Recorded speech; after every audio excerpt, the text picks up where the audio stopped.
पायनॅपलचे छोटे छोटे तुकडे करून घेतल्यानंतर मी या ठिकाणी याला शिजण्यासाठी थोडा वेळ ठेवू देणार आहे। त्याच्यामध्ये थोडीशी साखर घालून घेतलेली आहे। मी या ठिकाणी तूप घेतलेलं आहे, ड्रायफ्रूट घेतलेले आहे, तुपावर परतवून वेलची पावडर घेतलेली आहे, बारीक रवा घेतलेला आहे। आता आपण ही उरलेली साखर नंतर वापरणार आहे, ज्यावेळेस आपण शिरा बनवू त्यावेळेस। आता आपण हा रवा तुपामध्ये छान भाजून घेऊया। कढईमध्ये मी तूप गरम करण्यासाठी ठेवलेला आहे, त्याच्यामध्ये हा बारीक रवा आपण घालून घेणार आहे, छान असा भाजून पण घेणार आहे।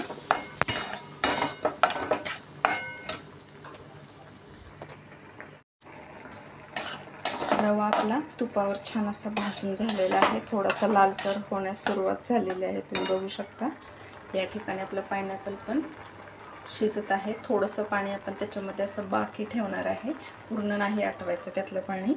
आता आपण हा रवा भाजून झाल्यानंतर याच्यामध्ये पाणी घालून वाफ काढून घेणार आहे याला।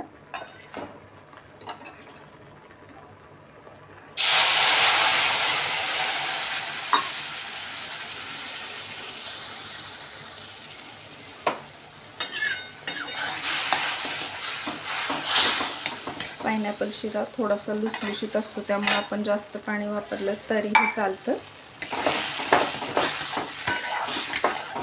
छान पाणी यामध्ये मिक्स केलेला आहे रवा। आपण याला आता वाफ काढून घेऊया। साखर आपण नंतर घालणार आहे याच्यात। आपण झाकण घालून घेतलेलं आहे, या ठिकाणी थोडा वेळ वाफ काढूया याला। रव्याला आपल्या छान अशी वाफ आलेली आहे, तुम्ही बघू शकता, छान असा मोकळा पण झालेला आहे हा। तर आता आपण या ठिकाणी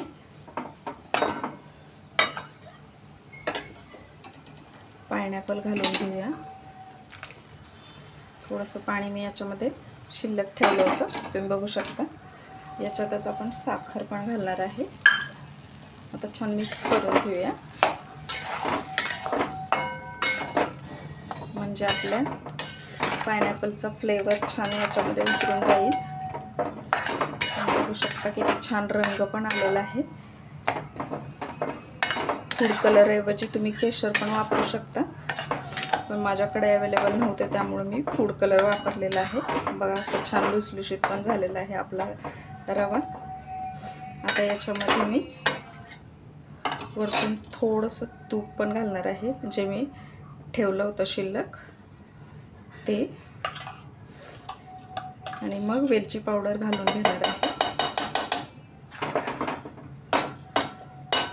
थोडीशी वाफ पण आपण काढून घेणार आहे नंतर। आता ही वेलची पावडर मी या ठिकाणी घालत आहे। आता मिक्स करून घेऊया पुन्हा एकदा।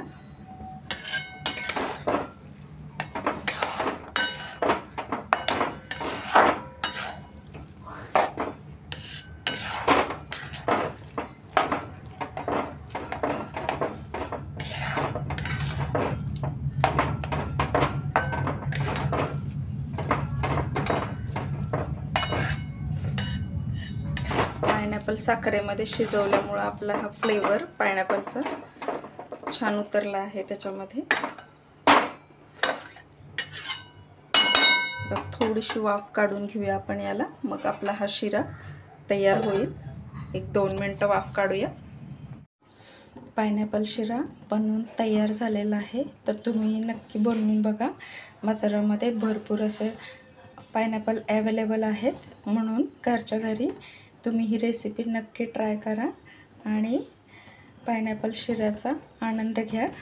रेसिपी आवडली असेल तर लाईक, शेअर, कमेंट आणि सबस्क्राईब करायला विसरू नका। सोबतच बेल आयकॉनही प्रेस करा, म्हणजे तुम्हाला माझ्या नवनवीन रेसिपी बघायला मिळतील। तोपर्यंत खात रहा।